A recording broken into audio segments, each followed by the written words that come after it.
Hello everyone, অনামিকা কিচেনে সকলকে স্বাগত জানিয়ে আজকের ভিডিওটা স্টার্ট করছি। আজকে আমি ছোট মাছের চচ্চড়ি বলো বা কারি বলো ওটাই তোমাদের সাথে শেয়ার করলাম।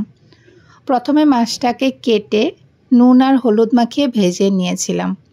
তারপর কড়াইয়ের মধ্যে সরষের তেল দিয়ে দিয়েছিলাম। তেলটা গরম হয়ে যাওয়ার পর পেঁয়াজ কুচনো, টমেটো, চেরা কাঁচা লঙ্কা দিয়ে অল্প নাড়াচাড়া করে নিয়েছিলাম। তারপর মশলাগুলো অ্যাড করে দিলাম।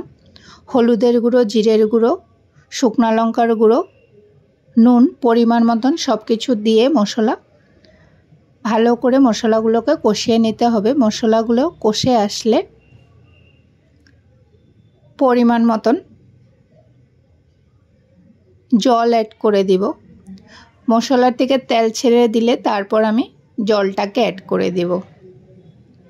জলটা যখন ফুটে আসবে, ঝোলটা ভালোভাবে ফুটলে তারপর ভেজে রাখা মাছটা দিয়ে দিয়েছিলাম।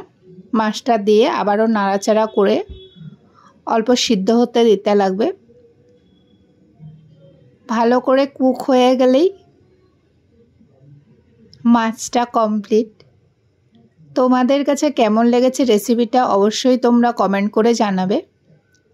আমার ভিডিও তোমাদের কাছে যদি ভালো লাগে লাইক অ্যান্ড সাবস্ক্রাইব করে দিও। আমার চ্যানেলে আরও নতুন নতুন ভিডিও পেতে তোমরা আমার পাশে থেকো। কার কার ছোট মাছ ফেভারিট অবশ্যই তোমরা কমেন্ট করে জানাবে। আমি জানতে চাই কার কার কাছে ছোট মাছ প্রিয়। আমার তো খুবই ফেভারিট। আজকের মতো এই পর্যন্তই।